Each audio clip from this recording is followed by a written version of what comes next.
आमिर रशीदी जी, क्या आपके हिसाब से ये सामान्य बात है छत पर पत्थर और पेट्रोल बॉम्ब मिलना और पुलिस की जांच में ये सामने आना कि वहां से रामनवमी का जुलूस फिर ना निकले, इसको रोकने के लिए ये सब प्लान किया गया था? सुशांत, मतलब थोड़ी सी शर्म आनी चाहिए हम लोगों को। मतलब एकदम शर्म घोल के पी गए हैं आप लोग यार। ये पता नहीं कौन से इतिहासकार को आपने बैठाया, गोडसे वाले चचा बैठे हुए हैं ये चिल्ला के मैं ऐसे लोगों से बहस नहीं करूंगा। गोडसे वाले पाकिस्तान के एजेंटों को हटाइए यहाँ से। गोडसे वाले चचा एकदम खामोश बैठना। चुप कर पाकिस्तान के agent. Aamir Rashidi, mike down कीजिए। आमिर रशीदी, एक मिनट। आमिर रशीदी, कपिल जी एक मिनट, मैं बात कर रहा हूँ। कपिल जी मैं बात कर रहा हूँ। आमिर रशीदी एक मिनट। कपिल जी मैं बात कर रहा हूँ। कपिल जी मैं बात कर रहा हूँ। आमिर रशीदी, आपको भी मैंने बुलाया है, उनको भी मैंने बुलाया है। आपको अपनी बात कहनी है कीजिए। आपको कोई जिन्ना की औलाद और दूसरी चीज नहीं कह रहा और ना मैं कहने दूंगा। आप दूसरे को डिफेम मत कीजिए, अपनी बात कहिए। कौन क्या है नहीं है, आपका सर्टिफिकेट नहीं चाहिए, आप अपनी बात कहिए। नहीं, इनकी बातें आप सुनिए ना।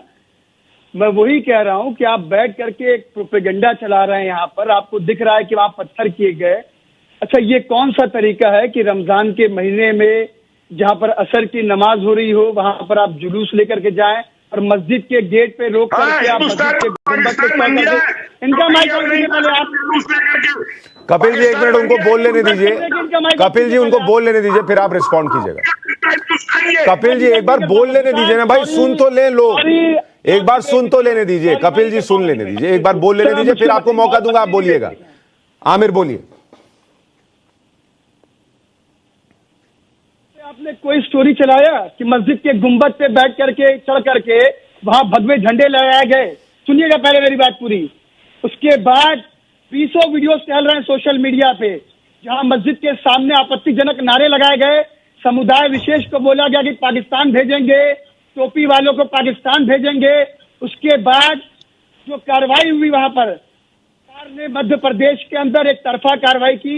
अगर किसी पे कोई मुकदमा हुआ, कोई विक्टिम है, तो वो कोर्ट फैसला करेगा कि वो मुजरिम है कि नहीं है, है कि नहीं है। अभी कोर्ट ने कुछ क्लियर नहीं किया। अभी उस पर आईपीसी के मुकदमे दर्ज हुए। अगले दिन वहां पर मकान गिरा दिए गए बुलडोजर से।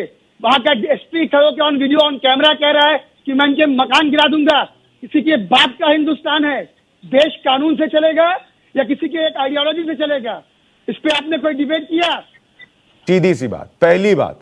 दूसरी बात, ये देश अगर किसी के बाप का नहीं है और कानून से चलेगा तो ये उन लोगों पर भी लागू होता है जिन्होंने इस देश को अपने बाप का मान लिया और ये सोच लिया और ये तय कर लिया कि उनके सामने से अगर रामनवमी की यात्रा निकलेगी तो वो पत्थर चला देंगे और बॉम्ब चला देंगे। उनके बाप का भी नहीं है ये देश। पहली बात ध्यान रखिए और याद रखिए।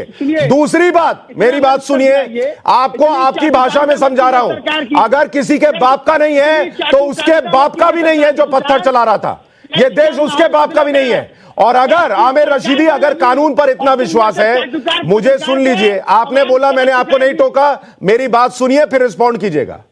तो बाप का देश उनका भी नहीं है जो पत्थर और पेट्रोल बम चला रहे हैं। दूसरी बात, अगर देश के कानून पर इतना भरोसा है तो छत पर पत्थर और पेट्रोल बम नहीं रखने थे बॉस। छत पर पेट्रोल बम नहीं रखने थे। रखना आपको था दिल में धैर्य और पुलिस का फोन नंबर कि बॉस ये हुआ। और कल भी मैंने तस्वीर दिखाई है, बोलिएगा तो अभी वीडियो चला दूंगा। मंदिर के सामने से मुहर्रम का जुलूस निकलते हुए क्या गाने गाए जाते हैं वो मैं दिखा चुका हूं। उसमें कोई पत्थर नहीं चला। और मैं आपको यह बता दूं कि आप मुसलमान कहलाने के लायक भी नहीं हैं जो रमजान के वक्त में ऐसी भाषा बोल रहे हैं। इसलिए तुम मुझे क्या कहते हो, मैं भाई तुम सुनो, तुम मुझे क्या कहते हो मुझे नहीं पता, पर मैं तुम्हें अभी अपनी डिबेट से लात मार के निकाल रहा हूं। गेट आउट, गेट आउट इस शब्द को सुनो। और इसलिए निकाल रहा हूं क्योंकि तुम्हारी भाषा सभ्य नहीं है। तुम रमजान के वक्त में सभ्य भाषा नहीं बोल सकते तो तुम बाकी समय में क्या बोलते होगे ये दुनिया के सामने है।